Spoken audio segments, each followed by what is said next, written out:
ChatGPT ne connaît pas vos données privées. En Python, nous allons lui fournir le contexte nécessaire pour qu'il réponde correctement.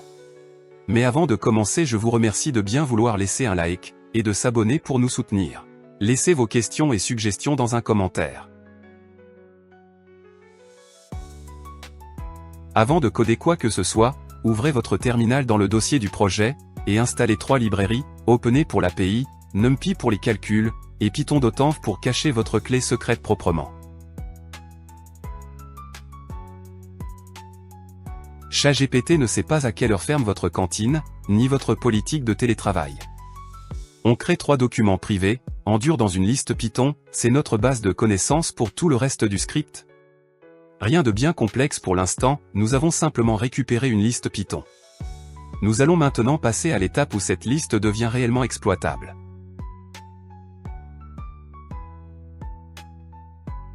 Un modèle d'embedding convertit un texte en une représentation numérique appelée vecteur. Cette représentation est conçue pour que deux textes ayant un sens proche produisent des vecteurs également proches.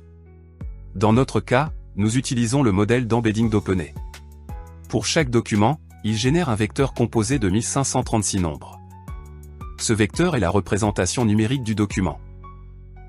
C'est sur cette représentation que seront effectuées les comparaisons afin de retrouver les passages les plus pertinents lorsqu'une question sera posée.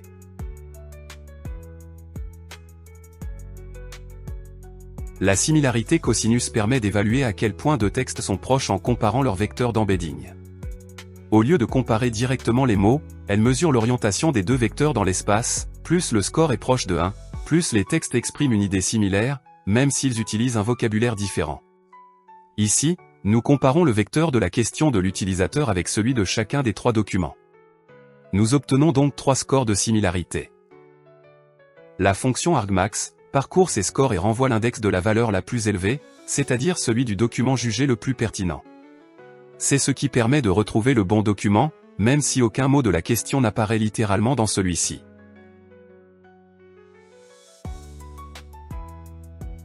Il ne reste plus qu'à transmettre ce contexte au modèle de chat, accompagné d'une consigne précise, il doit construire sa réponse en s'appuyant sur les informations fournies, et non sur ses seules connaissances générales.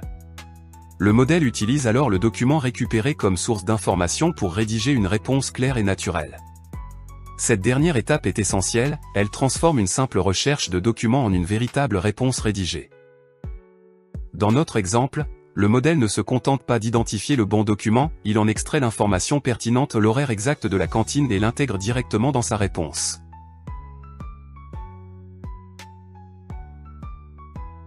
Et voilà tout le cycle en un seul script, encodage des documents, questions, recherche du bon extrait, puis réponse générée avec ce contexte. 4 étapes, un seul fichier Python, aucune boîte noire. Le chapitre suivant montre comment générer des embeddings localement et gratuitement, sans dépendre de l'API d'OpenAI. Ce RAG fonctionne à 3 documents. Abonnez-vous pour passer à l'échelle, gratuitement. Abonnez-vous pour plus de contenu comme celui-ci.